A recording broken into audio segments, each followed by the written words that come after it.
Let me introduce myself. I'm Josie Kerner. I'm with Treekeepers of Washington County. I've been here since pretty much since the beginning, we have Susan Mates is another tree keeper online, and Fran Warren. She doesn't have her picture up, but she's also a tree keeper. And then we have on the screen, we have Wally McAllister. He's an urban planner, graduate student at PSU. And we have Carl Kopak. He's also on the program, and Leandra Mills, and let's see, I guess that's it for now. Oh, Aiden also. Aiden, sorry. Okay. Yeah, if you PSU students could put your PSU thing in the window, then when the people go into the breakout rooms, they'll know who you are. So.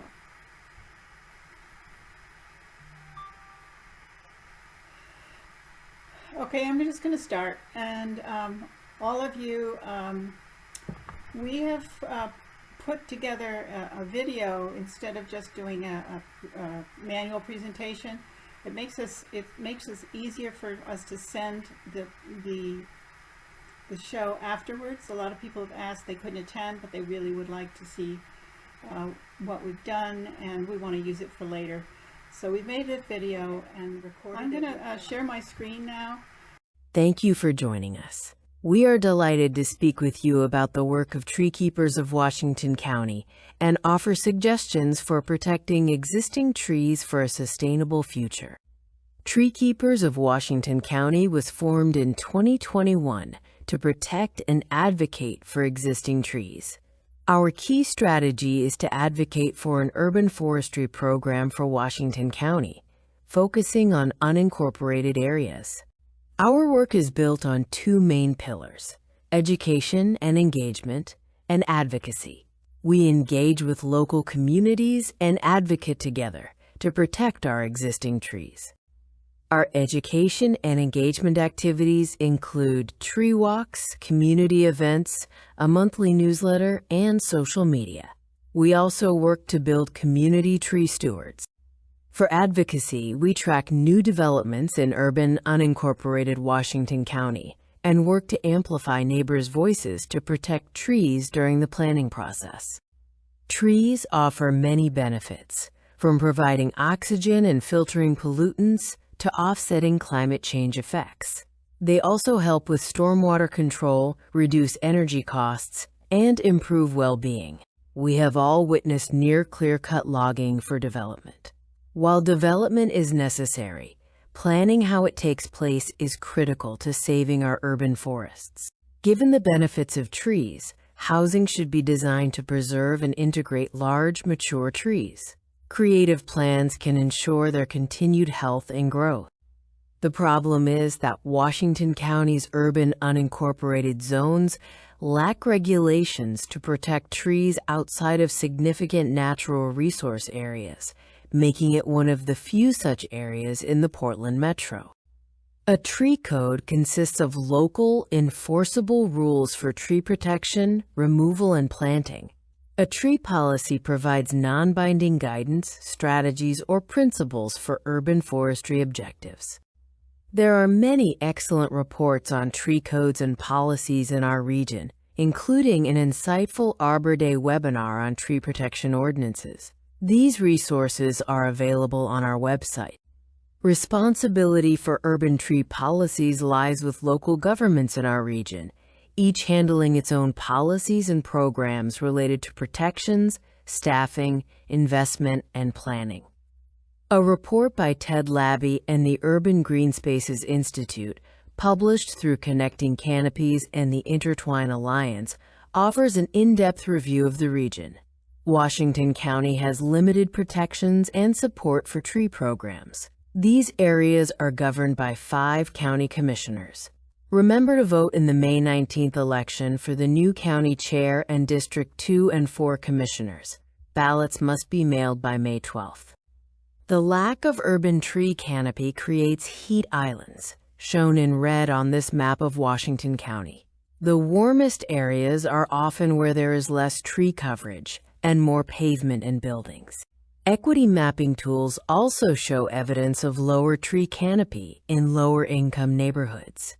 Street tree maintenance responsibilities often contribute to this issue. Treekeepers receives complaints about several common issues, including tree removal in new developments, lack of tree codes in unincorporated areas, and user-unfriendly city codes.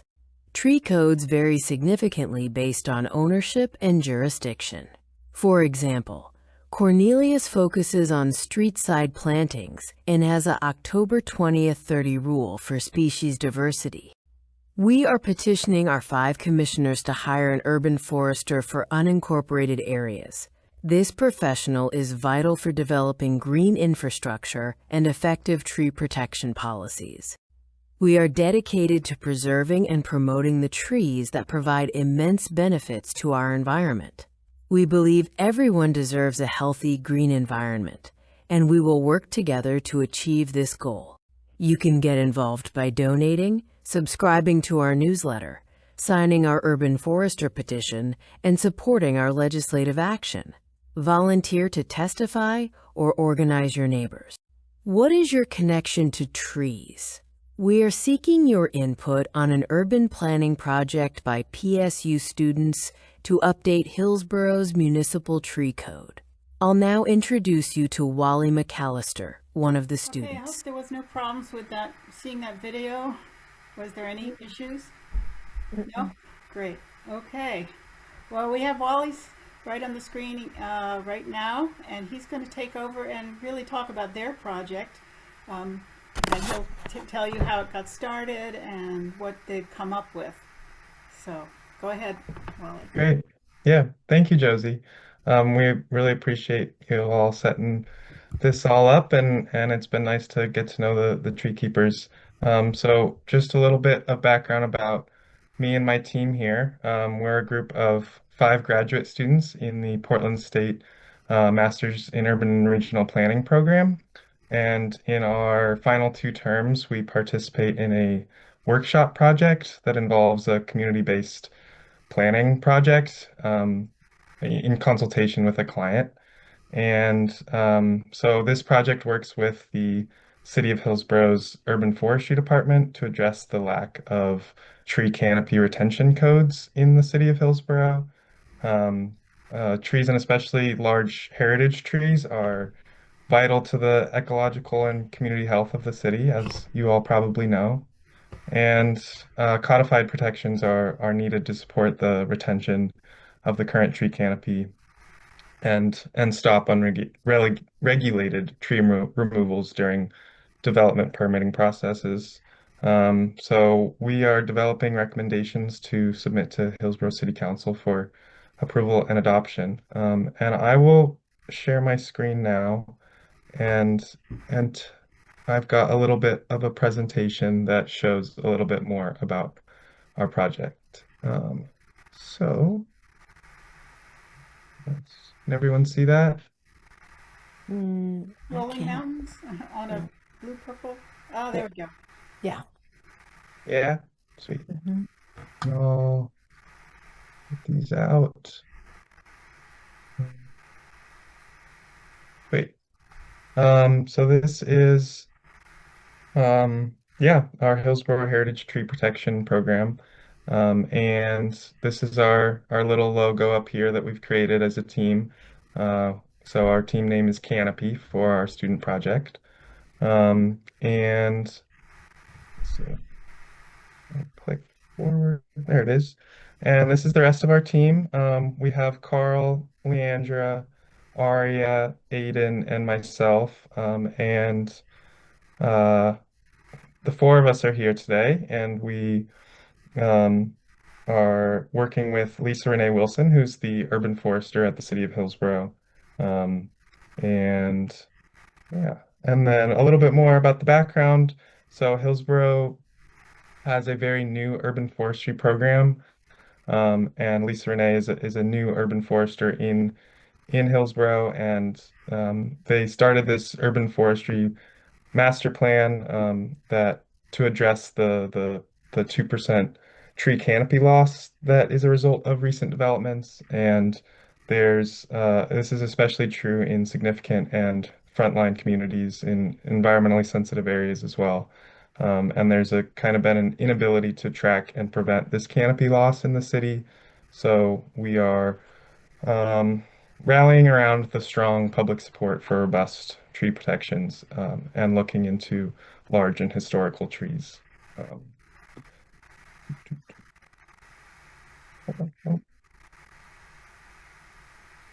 So part of these goals in our project have been to develop and codify heritage tree protections. And in doing so, we hope to improve internal systems in the city through cost collaboration and workflow by centering ecosystem services, equitable community health, um, and eventually getting codified protections to city council um, and show how imperative they are for the city. Here's where we were. Here we are now in April. So we've done a lot of the work. We've scoped and created a project plan with our client. We've done a lot of our engagement, and this is kind of our last big engagement with you all. So thank you all for being here. And we've done a lot of our existing conditions assessment. We've evaluated and looked into different alternatives, and we're just in the process of developing strategies and working our way towards those recommendations in our final report, which will be in June. And then, so here's what our thinking is after talking to a lot of different Hillsborough City staff and other consultants who have looked at a lot of tree code um, and the knowledge that Lisa Renee Wilson has with the city. And these are kind of the big things that we think are important for implementing into Hillsborough's code. So this is 20-inch DBH automatic protections on significant trees. And that is, we're still working with that. So this could also look like something like canopy coverage, but something that gets along the lines of automatically protecting large trees. A heritage tree program is fairly common in other cities around the state, and this is about aesthetics, so historical or cultural significance of trees. Um, and this could be nominated by city staff or residents and create some community rallying around really distinct trees. And then street and public right-of-way protections. This looks like streamlining some of those city processes I talked about for pruning, for root protection, for sidewalk maintenance, that sort of thing. And then prioritizing retention of replacement in development review, I think is a big one for Hillsborough. Right now it's 1-for-1 trees. And so if you cut down a big one, you'll just need to replant a small one. And we want to change that to an inch for inch replacement. So if you cut down 20 inches of a tree, you got to replace 20 inches of a tree. And then we're also looking into a specific chapter for the trees in code. It's the tree code as it stands is in a lot of different sections. And as we've mentioned, it's not as robust as we want it to be. So yeah, I guess um, that's all for our project. I also want to just mention that we are a student group, and there's no promises that the city will implement anything, but we're doing our best to make solid recommendations that make sense for the city and the community. And yeah, we have a survey and a contact form as well. So if later on in this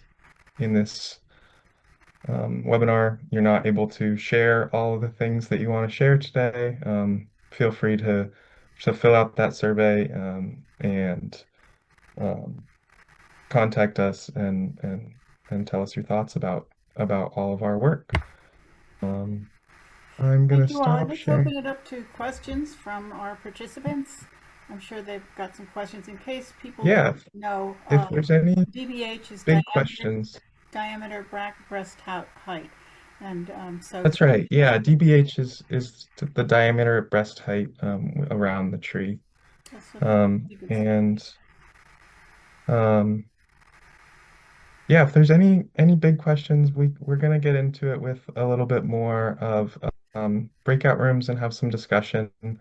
Um, and um, but if there's any big questions, feel free. Question. Uh, Yeah, Bonnie. I'm not on mute. So I kind of came in late, but I was wondering, I live in Beaverton. I just put in a white oak right on the corner, and I'm thinking, right now it's about maybe 8 feet tall, and I know I'm not going to live long enough to see it at full height, but is there a way to preserve this tree? I mean, if they sell the house, can there be a law that says, don't cut this tree down? Is there such an animal? Because I called the city of Beaverton, there is no such animal. So is there something like that we can do? Because I know she's my queen. I hear you. Yeah, and sorry. oh no, that's okay. Yeah, I mean that's part of the protections that we want to put in place, and we're just working in the city of Hillsboro, and so I don't know off the top of my head Beaverton's rules, but yeah, it's trees on private property are typically not always protected, and so that's something we want to change if it's a significant tree to the community or to you, like that's something we want to hear. So So thank you. Bonnie, does it happen to, it's not under electric power line, is it? No. Good. Treecology put it in. So I they, just wanted to point you to some resources. Um, okay. uh, the city of Beaverton, if you look on their main city page, it has some resources. And it's a Beaverton audit, a tree code audit, and they did an audit of what's missing in the code, and they make some recommendations, and it's very well written. It's written by Cascadia Partners. They're an urban planning group in Hillsboro, and they're excellent materials. So you could, try to put some pressure there. Okay, so I look under Beaverton Tree Code audit? Yeah. Okay. Okay, and if I can't find it, can It's I on the call you? city of Beaverton. Go to that page. And Okay, and then you just type in Beaverton Tree Code. audit. And Okay. There's two documents. One is the audit itself, what it criticized, and then the second document is about recommendations they make to improve the code. A lot of Okay. which could be, done in Hillsboro could use as well. Okay, great. Thanks. Okay. There's also a poll that we have that I think, Josie, if you want to share out that poll, we have some questions if you all are able to fill this out. The first couple questions on here are going to be write-in, and these are also the questions that we'll be chatting in breakout rooms shortly about. So feel free to just like jot some notes down or kind of start thinking about what these questions are, and don't feel like you need to answer them fully in the poll here. But then the last three questions are multiple choice, and yeah, just feel free to take a few minutes to fill that out, and let me know if you have any questions on that.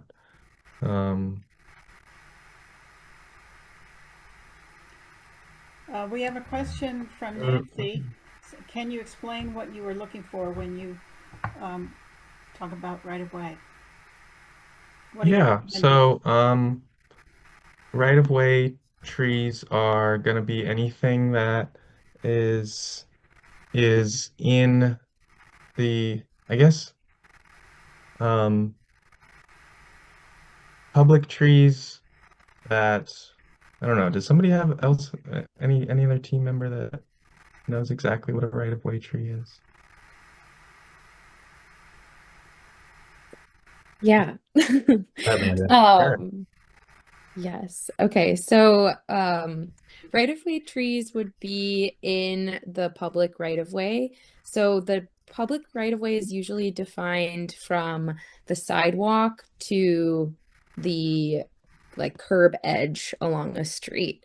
So that would be the public right-of-way. So if you think about trees that are in those little green strips along the road that are normally commonly the responsibility for maintenance and care is placed on the adjacent property owner to a tree in the public right of way. If that helps give any additional context. But yeah. Yeah, I just wanted to add, you know, if a neighbor is next to the street, they have to maintain that tree. And when people, it's a real equity issue. If they can't afford to maintain that tree, they're supposed to do it. It's supposed to require pruning and watering and maintaining the tree. So I think one of the things that Lisa was interested in doing is trying to find some funding to help, you know, people in neighbors who need a little bit of help with being able to hire somebody to prune a tree, so that that responsibility doesn't fall onto people who can't afford it. So I don't know how she's planning to do that, but I know that's one of the things she's interested in.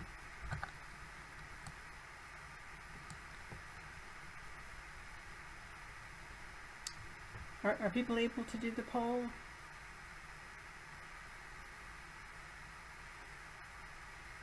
I think only one person has done it so far. May I add some comments about this topic? Sure, absolutely. Hello there. Thank you very much for the presentation, first of all.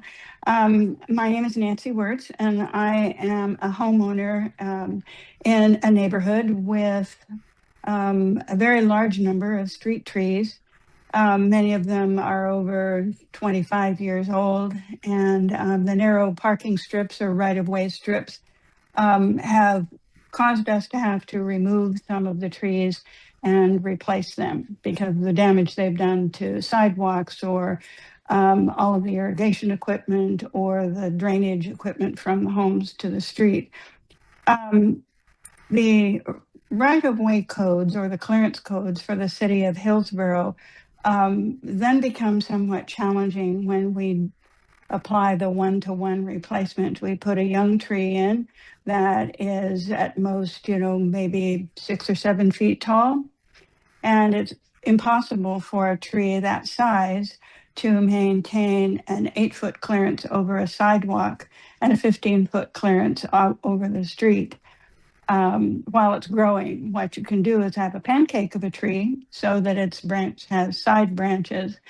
But it's created it's difficult to train the trees, it's difficult to maintain the trees, and maintaining the clearances has made a big difference in the aesthetics in the neighborhood. So one of the things that neighbors in our community have talked about are whether we can come up with some creative solutions. We understand the reasons for the clearances, but we also realize that it is somewhat in competition with the desire to maintain a tree canopy. And it's very difficult then to determine what sort of replacement tree we might put in that could even survive and still meet the clearance standards. So I'm not expecting answers this evening, but I do hope that through your research and your evaluation, that is something that you give a great deal of thought to. So perhaps the fact that they're requiring a 20-inch tree be replaced by a 20-inch tree would help take care of that. The fact that the canopy wouldn't be lost.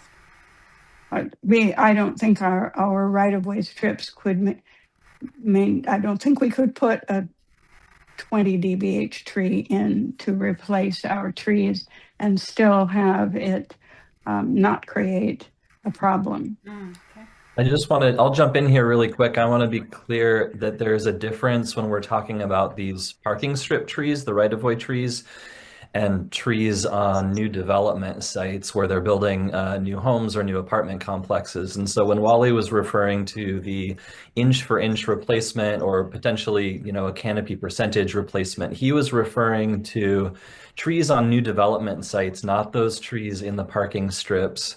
So there is a difference there between those two areas. It's also important, I think, to point out that most cities, including Hillsboro, I believe, have an approved street tree list. And what they try to do with that is not only have, native and climate adapted trees, but trees that are appropriate fits. And so the right tree in the right place is kind of a common phrase that you'll hear. And so there's trees that have roots that are, tend to be a little bit less expansive and might impact sidewalks less, or there are trees that might be a little bit narrower, so there's less issues with what you're talking about in terms of pruning. So there's all sorts of complicating factors, and what you're saying, Nancy, is true. It's all very complicated, and there's no one size fits all. But I just wanted to make sure we're clear understanding that there's a difference between those street trees and the trees on new development. Thank you.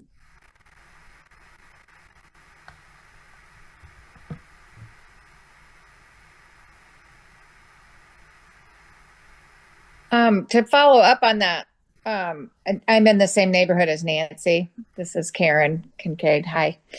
So we have, let's take two of our big streets have ash trees up and down them. And if we have to take those out, then, so they're all along these health strips, but that would be a lot of trees to replace. And maybe it's not sound to put, so many trees along those health strips, but we have big, common areas that could accommodate trees. So within, just something to consider, that instead of putting the tree in the same yard, maybe if you take out 20 trees, maybe you can put some of the trees in a common area, so you don't keep having the same problem with those health strips. Particularly if, there's health strips where the grassy areas isn't cut off by a hardscape, that would give more room for those roots to grow along there, spread out.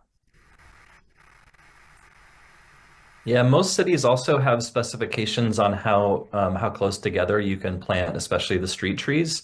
Okay. And usually what happens is if a street tree or one of these public right-of-way trees in the parking strip or the health strip, if they have to come out because they're diseased or damaged or dead in some way, usually the emphasis is replacing one tree with one new tree. So it wouldn't be a bunch of new trees, because then that gets into issues of, again, like root zone and canopy, and the tree needs some space in the city to survive and thrive. So there is, again, some cities do have provisions where if it's just impossible for one reason or another to replace the tree in that parking strip, a backup option is often to replace it in the private property owner's front yard, or sometimes on public property elsewhere in the city with the city's approval, or even in a neighbor's yard with neighbor's approval. So backup options are things that we definitely want to consider as we're thinking about this stuff too.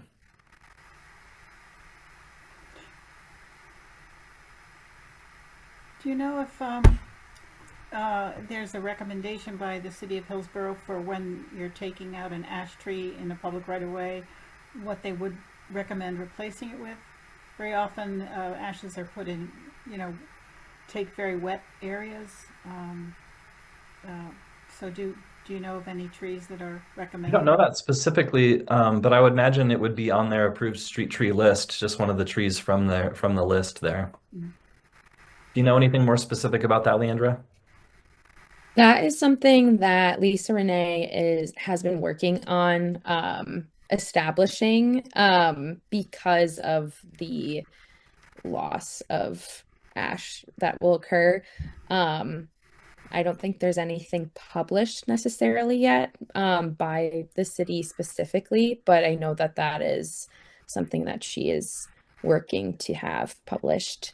And I know like other cities have lists of trees that could go in place that are similar, that tolerate similar environments to an ash. And I'm sure ODF has a lot of literature on that as well. And she works really closely with ODF. Yeah.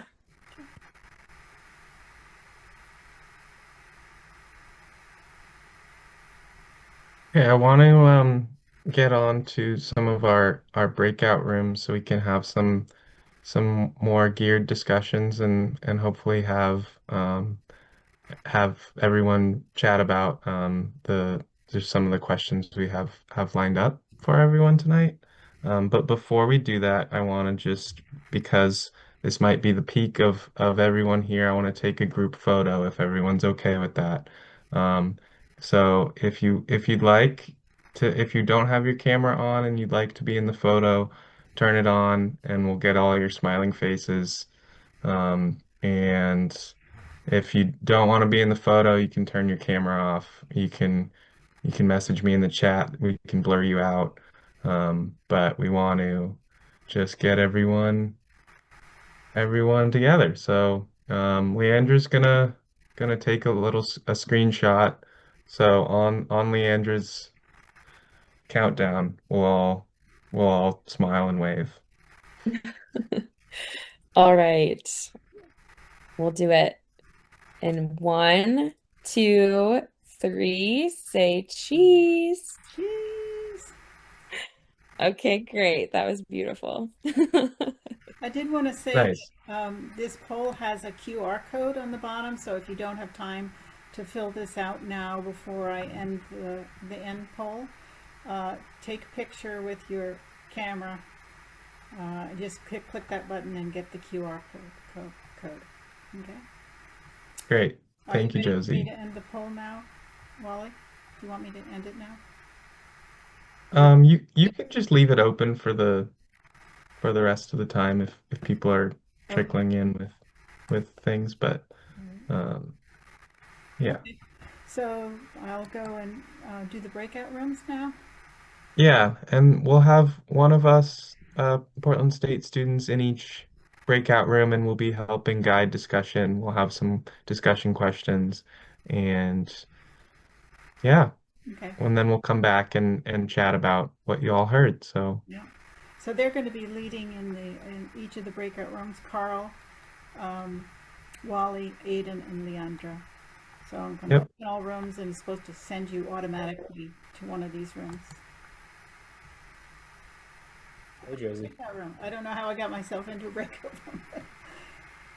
Okay. So, but Yeah. Aiden, you. Yeah, do you want me to just go about leading or? Yeah. Could you lead it?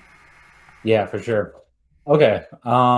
Yeah, so it looks like there's two other people, Debbie and Bonnie. Yeah, if you want to introduce yourselves or just say, something about yourself, what brought you here, what making you interested in talking about trees. Well, hi, this is Debbie. I could speak to that one.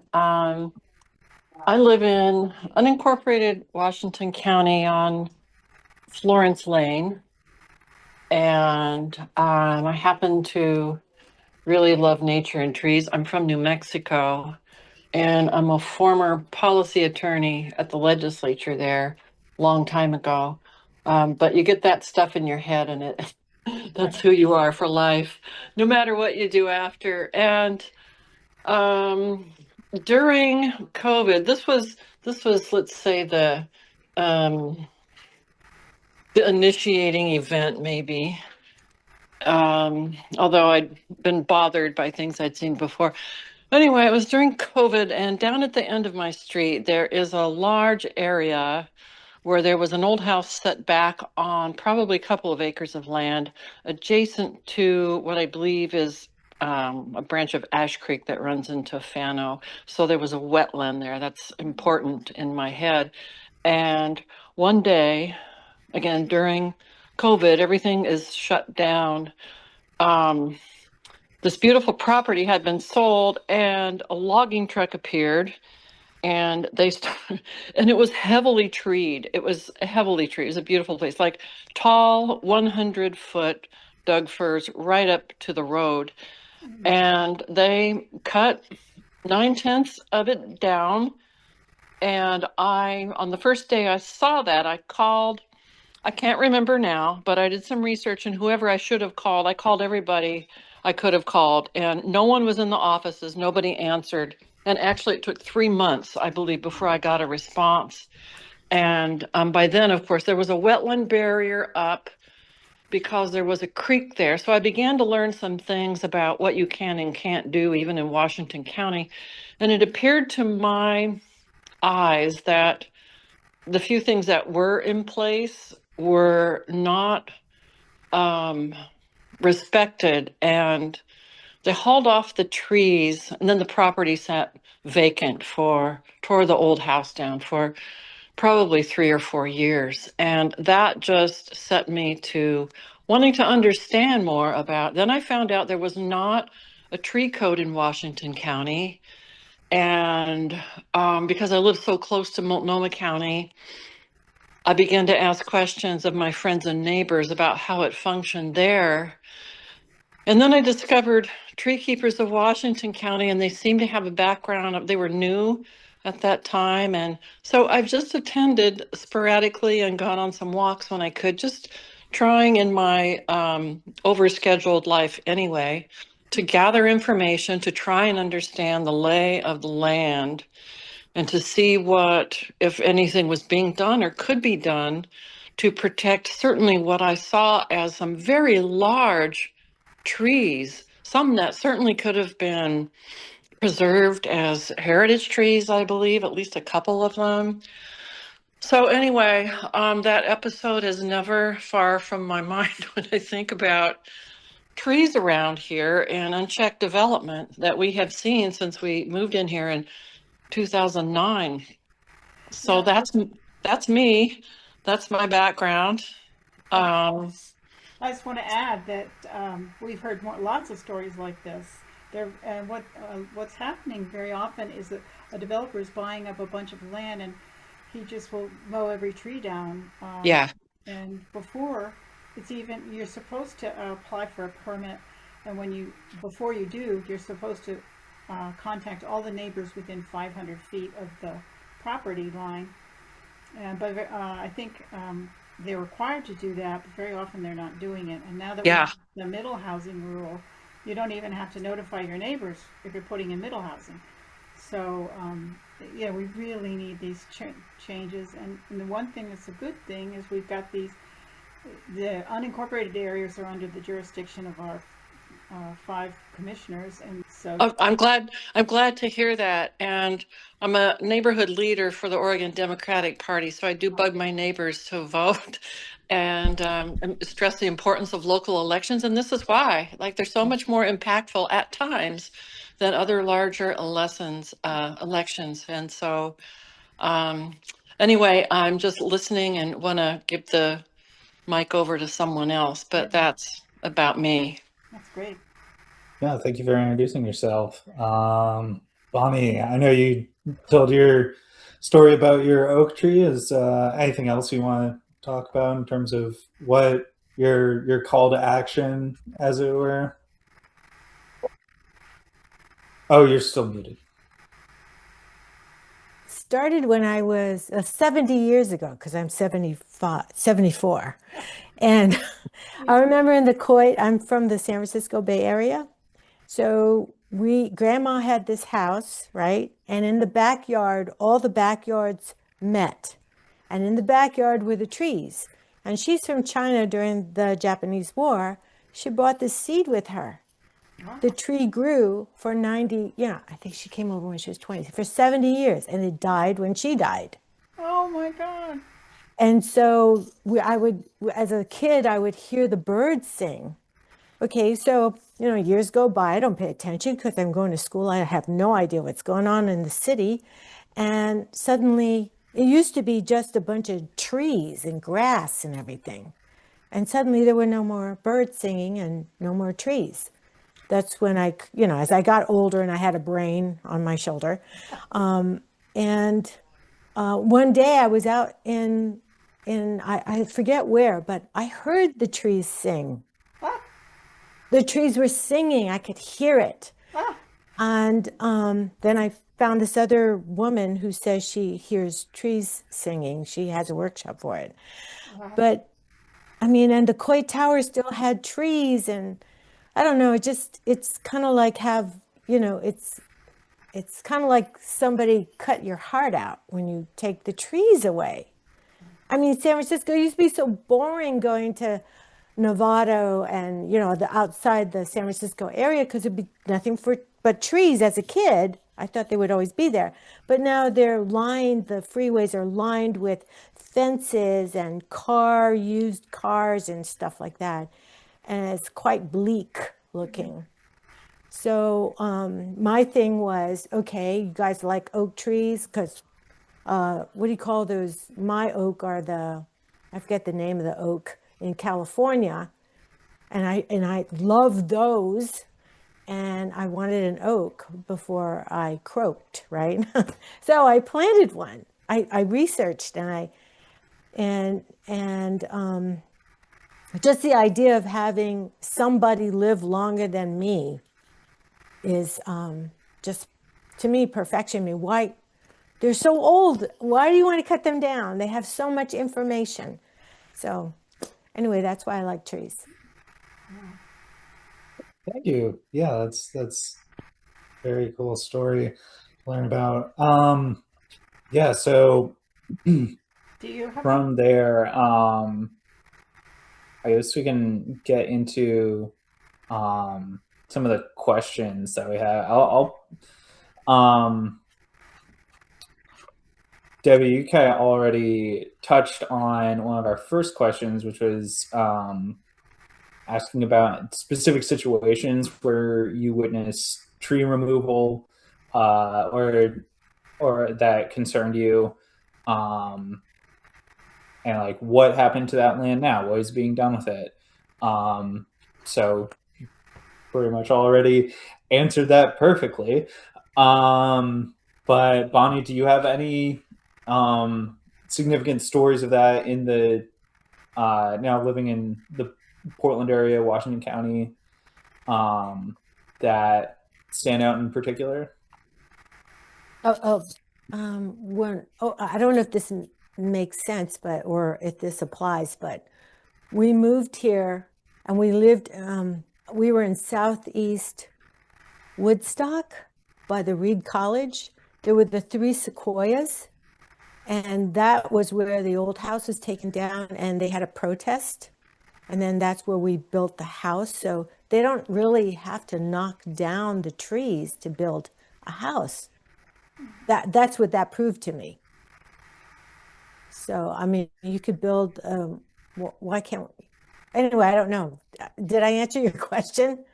Yeah, no, we're just going over like any real significant situations that have affected you. But yeah, I guess from that, moving on to the second question, what do you think are the biggest barriers to more trees in your neighborhood? The people. I don't know. I don't think there's anything wrong with having more trees. I think it's more a people thing. When you say trees, do you mean 100 feet, or do you mean shrubs like maples that are 20? Or are they considered, what is your definition of tree? generally, our running definition of like what is like a significant enough tree for us to be like, this is a tree worth significant protection, would be like around like 6 inches in terms of diameter. So, you know, we are focused on looking at trees that do significantly contribute to the canopy and are not just like, you know, So a 20 tiny foot, little saplings. Yeah. oh, so a maple, Probably, yeah. I mostly do the GIS stuff, so I'm not. I know Leandra is more familiar with some of the environmental and nature related things, so I wouldn't be able to say just off the top of my head. I'm not familiar with the shapes and sizes of maple trees, but I think those trees grow to sufficient size to contribute heartily to canopy. Josie may know more about this. Yeah, well, if you look at the town of Forest Grove, they have really got some good, strong tree codes, and it's a beautiful town because of the trees. I mean, and you can always tell a poor section because they don't have any trees. mhm. And it's an equity issue. We would love to be putting trees in those areas, and so having a code so they can't just take down, you know, street trees, or I'm hoping on private property they can preserve them and have some protections. Mhm. But you know, for me, those beautiful Gary oaks are just wonderful, and thank God they are protected there. But you know, there are places around that where they, you know, there's so much pavement and it's very hot. Well, one of the projects that Treekeepers is working on is Cool Schools. We're trying to plant good canopy, increase the canopy cover, you know, on the campuses. So some of the codes have a percentage, you know, 30% is the desired amount of, you know, cover. And I know that what we'd like to see is that the developers really have to include trees in their, you know, when they do the utilities planning, they need to figure out where the runoff is going to be, and where you've got to have enough room for the roots and try to keep them there.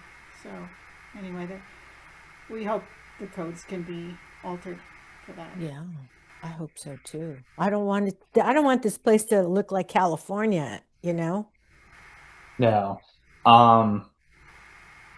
But on the topic of code, I do want to segue into some of our interventions that we proposed. I put the bullet points of the main ones we're looking at right now.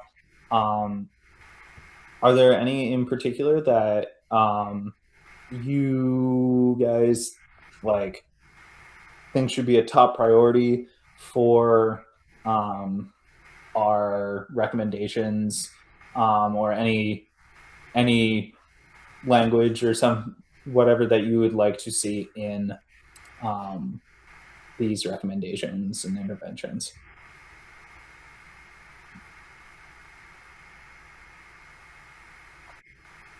I'm looking at the list now, and I think they're all important, but I think that from the instance that I witnessed, you know, to have some heritage tree protection for trees that are of a certain size and therefore contain, you know, an entire world, an ecosystem within them is incredibly important. But I think the 20-foot significant tree protection, I mean, those are just smaller trees growing to be bigger trees, and they've already most likely got some you know, ecosystem about them that's dependent on them in some way. So I think that is really important, and the retention over replacement is important. When I walked by that lot, I talked about what I knew already, because there were some huge, beautiful trees up close to the street, was that the trees they cut down, that when they built there, they would plant new tiny little trees.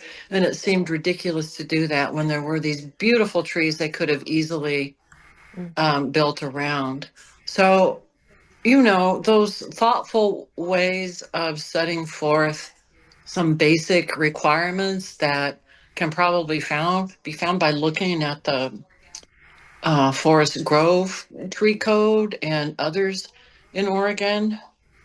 Yeah.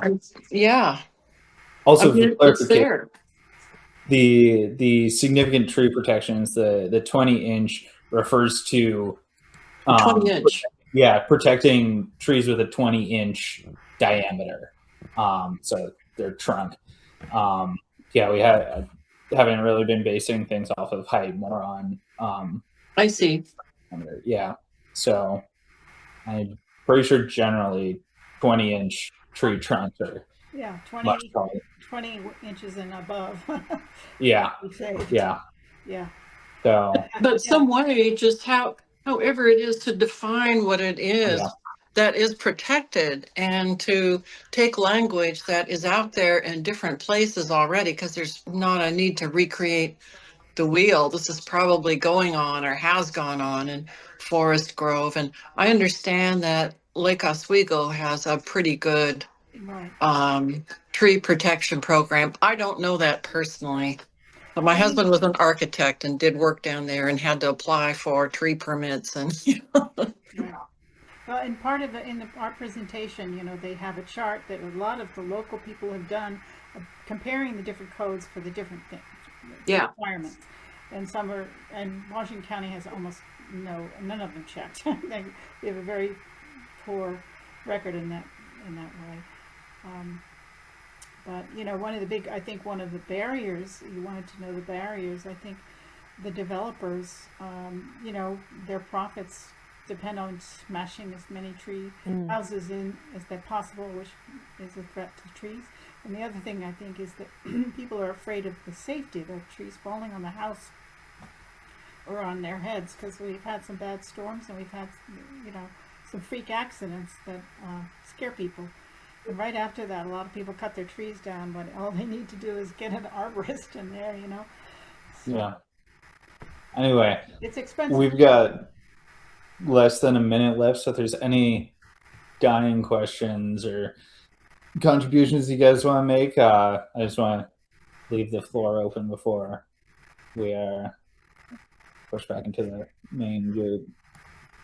Personally, I think I need to know more about this tree language, because I don't have a, you know, I don't have the government perspective or how to make code, you know, that type of thing.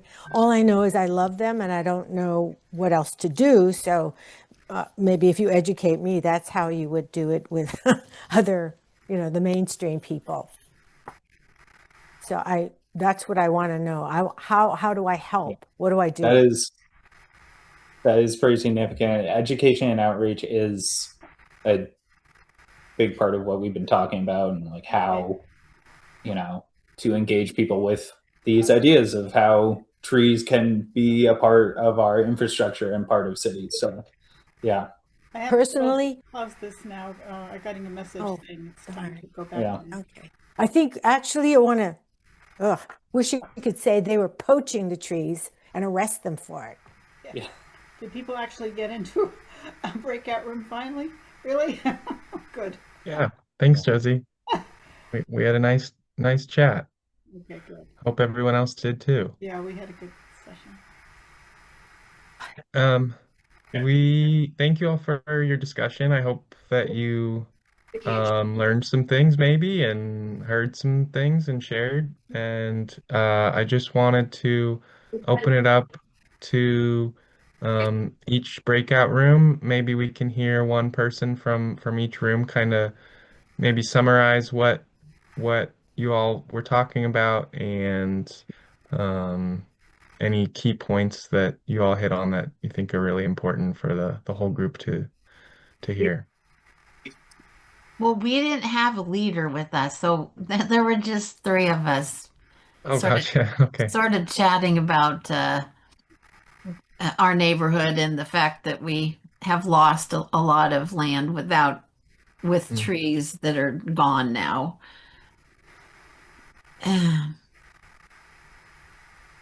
Yeah, thank you for sharing. Did you want to expand on that at all? Well, yeah. Well, and by the way, I am not Fran Waller. I do not know why my name is up there because I'm Mary Okay. Lou. Okay. So Hi, Mary Lou. yeah. So well, my experience has been since I've lived in Washington County is that it took me a long time to figure out that there was no tree protection here in the unincorporated area. I mean, I moved into the house, didn't, it didn't occur to me until the entire forest, 5 acres of forest, disappeared slowly behind me. And that's where it got my attention. And so a few of my neighbors decided we better get involved, figure out what is going on and what we can do about it. And of course, that's when we discovered, sorry, developer can cut down all the trees, or a homeowner can just cut down all the trees. There is no protection in the unincorporated area, period. So Yeah. we won the first round with the county because we objected to the development. We had enough reasons besides losing all the trees that the hearings officer actually sided with us and denied the development. So here we are thinking that, oh my God, a bunch of old ladies got together and somehow or other made some kind of impression here. So, we were celebrating for about 48 hours until of course the developer said no. So the developer appealed that decision. So then we had to go again and do our thing. Not mine. And then we just ran out of steam. We ran out of money, ran out of steam, and realized we could never. The developer just had more money, more stuff going for them. Plus the fact that Washington County wouldn't even support their own hearings officer. So there's 25 houses behind me now. They're about 10 feet apart.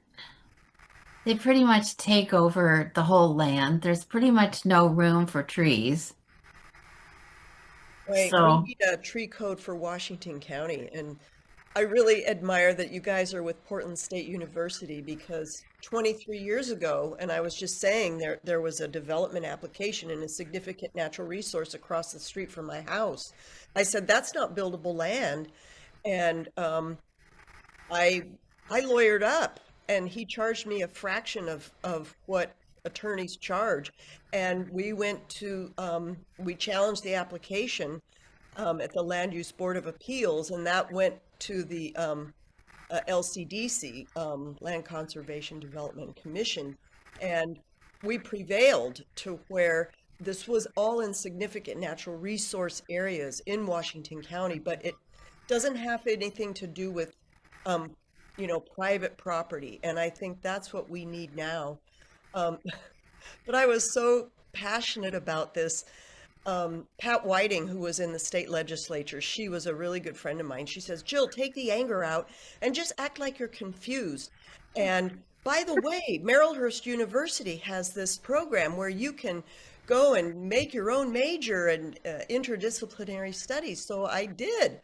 And I channeled all my energy into my college degree. I already had 2 years, but I went 3 years following that part-time, and I used that as my theme for my college degree, and that's how I got my degree. Wow. Oregon State University program. So you got to change a negative into a positive. So because Washington County has so many cities, around, we need a comprehensive statewide Washington County tree code. So and that's why we're plugging. I think our video shows that, you know, we've gotten about 500 or 600 signatures urging an urban forester who could help engage communities in the kind of tree codes that they want for the unincorporated areas. And since we're getting three of the 5 county commissioners are going to be new. So what did you all talk about in your breakout rooms? Anyone else want to share?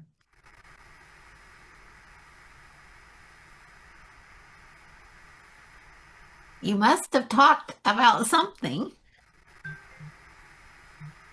You must have talked. Well, I was in one with Ramya and Wally and Susan, the other Susan, and Ramya made some really interesting comments about having the possibility of having different codes based on the intentions for what would be built on the land. That, for example, there would be a separate code for those with high density trees. And I thought that was really interesting. I hope you speak more about that, Ramya. And I also wanted to say that Josie was talking earlier about the Beaverton Tree Code Audit Project, and I stuck that link in the chat. Yeah, I think our group, which was Debbie and Bonnie and Aiden, you know, talked a little bit about the need for planting trees as you're putting in utilities, and that, you know, these developers are, you know, the biggest drawback or barrier to getting things Follow done. the money. So we need to figure out what to do there. Yeah, I think in our break room, one person was also asking this question about how much support do you have with the city, you know, city of Hillsboro or city of Beaverton. I think that's what you answered earlier, Josie, about having some people interested in this work you're doing, that Treekeepers is doing along with PSU. Yeah, I'm going to be a victim of losing like over 6 acres, almost 7 acres of wetland SNR tree cover in my backyard. No, Yeah, and I got introduced by Fawn, and then Wally contacted me to join this, and I'm just learning a lot here. That, you know, like the previous person, I'm sorry, I didn't catch the name, was saying that, you know, we literally don't have any tree codes, who also was in the same situation. They lost. We couldn't do the LUBA because we almost ran out of the deadline because the builder planned it well that it landed on around Christmas, you know, and they changed the SNR to non-SNR on some part of the land, getting rid of like really mature trees. We're going to lose a lot of trees. We did voice our concerns about, you know, when they remove the trees, these are like, I'm talking huge maples, big leaf maples, and like really big Doug firs. We have some white oaks.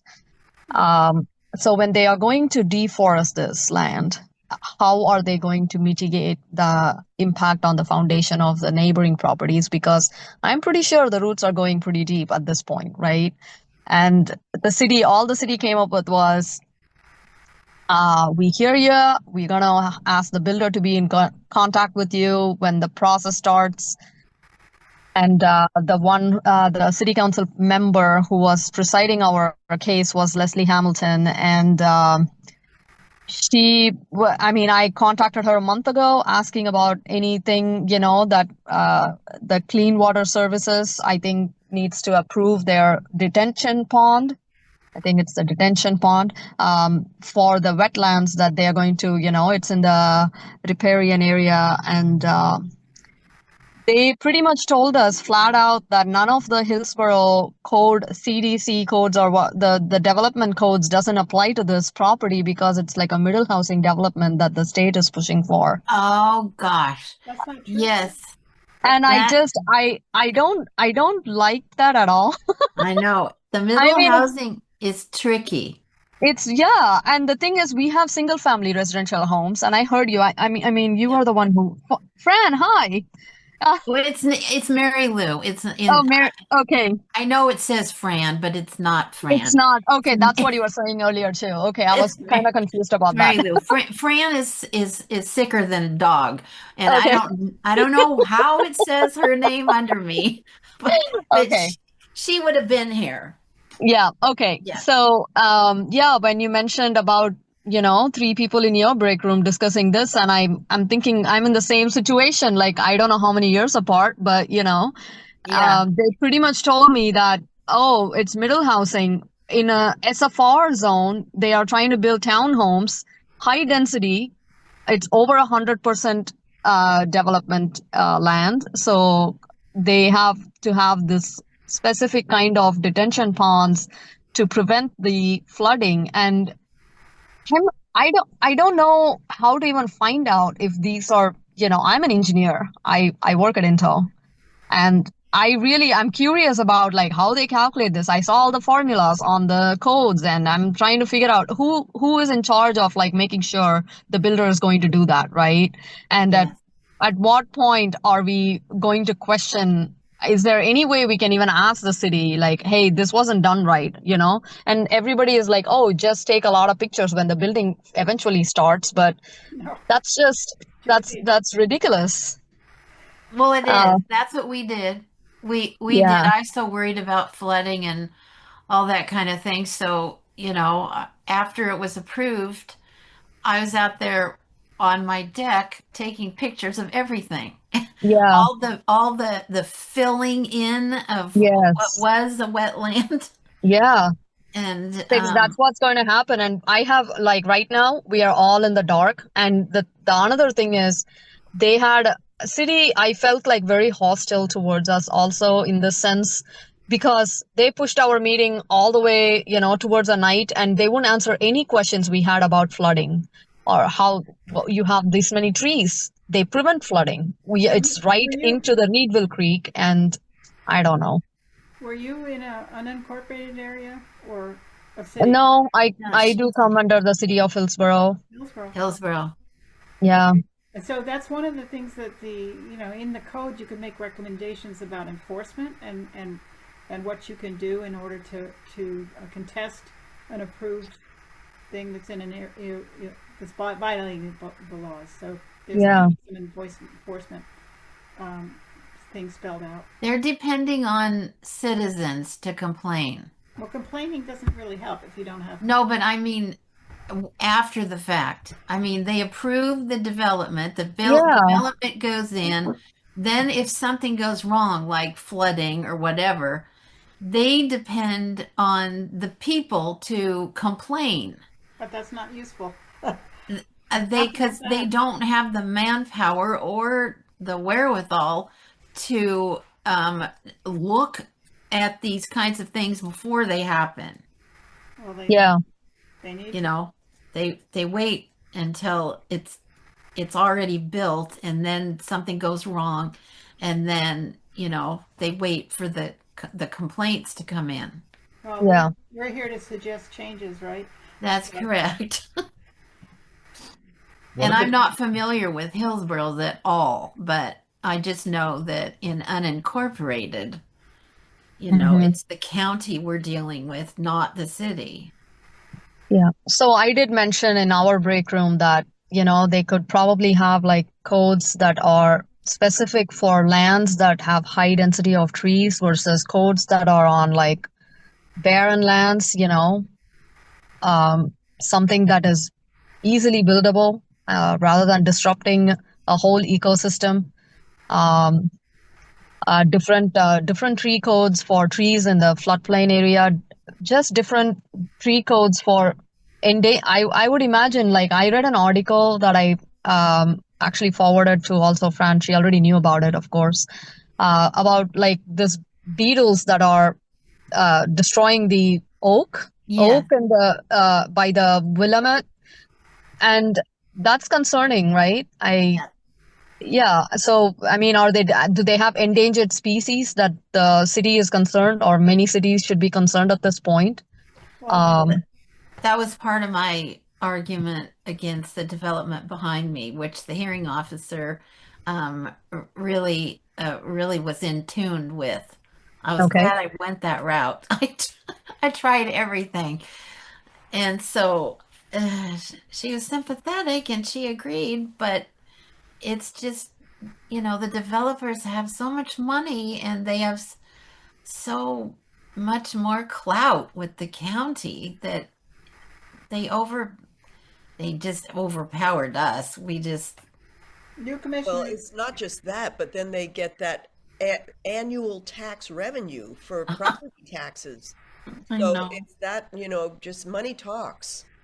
And that's what we're up against. Bonnie, Yeah. did you have something you want to add? Well, I have a question. So, it would environmental defense and the Nature Conservancy and maybe Patagonia, those volunteer. I mean, should we combine what is it?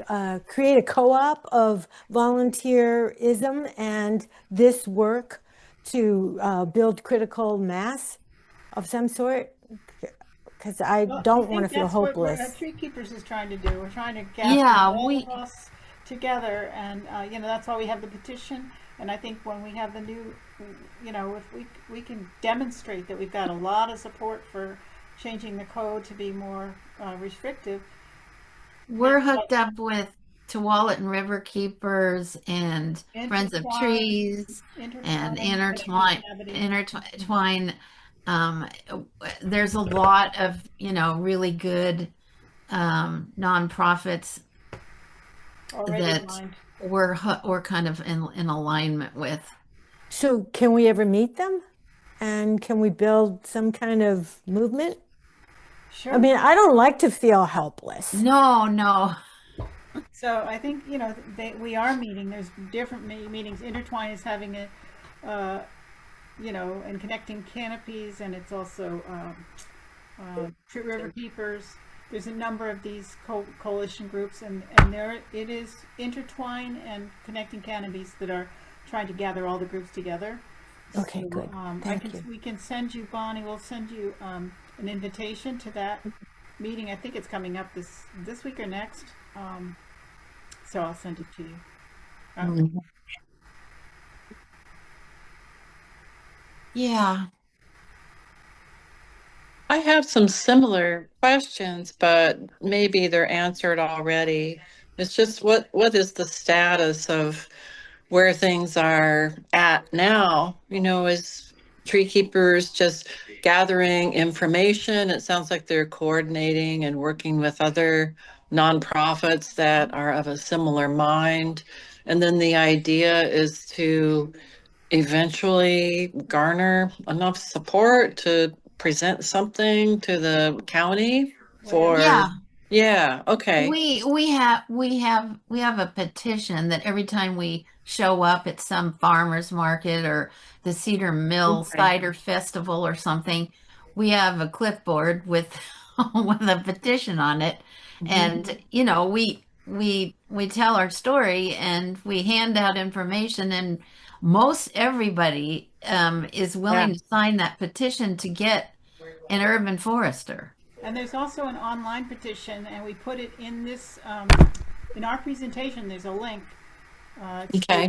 iPetitions, and that's Washington County iPetitions, and that's anyway. The link is in the show, and we will be sending out our video, and you can just stop the video and read the. Okay. I can check the website too. I'm happy to do that because I don't believe that I've signed that, and that's something I certainly want to sign. Yeah, good. Thank you. I'd love to hear about this work that y'all are doing in Washington County. I was just going to point out that even though we're not specifically working at the county, we're working for the city of Hillsboro. There is so much overlap, and one of the big challenges that we've heard about a number of different times from different stakeholders is that oftentimes for Hillsboro, prior to annexation into the city, in anticipation of development, a developer or a property owner will clear cut to get around the Hillsboro canopy rules. And so I love to hear that you're taking this really seriously at the county level, because things that you do at the county level will impact the cities within the county as well. And the idea of having an urban forester for the county, or a county forester, or whatever the title would be, and improving those kind of the strengthen the codes in the county is also going to help Hillsboro and the other cities in the county. So kudos to you, and thanks so much for all that work. Yeah, good. If we could just get some sort of a tree code going in the unincorporated part of the county, that would stop that business of you know, a homeowner clear cutting before they get annexed into, you know, Tigard or Beaverton or Hillsboro, because that is going on. Yeah, and I think that's one of those enforcement problems. You've got to be sure that they're not, you know, selling buying up the property, cutting all the trees before they even apply for them. It's just not right. So. Hear all of your words. It will definitely we'll definitely incorporate all of your feedback and your stories into our report. And hopefully, yeah, hopefully there's some change happening. Yeah. You know, keep having these talks and keep making progress, and we can chip away at, Thank you. maintaining the trees. Thank you. So, yeah, thank you. Thank you all for coming. We really appreciate it. Thank Good you. to have some tree Thank lovers. you. Namaste. Okay. Thank you, everyone. Thanks, everybody. Bye.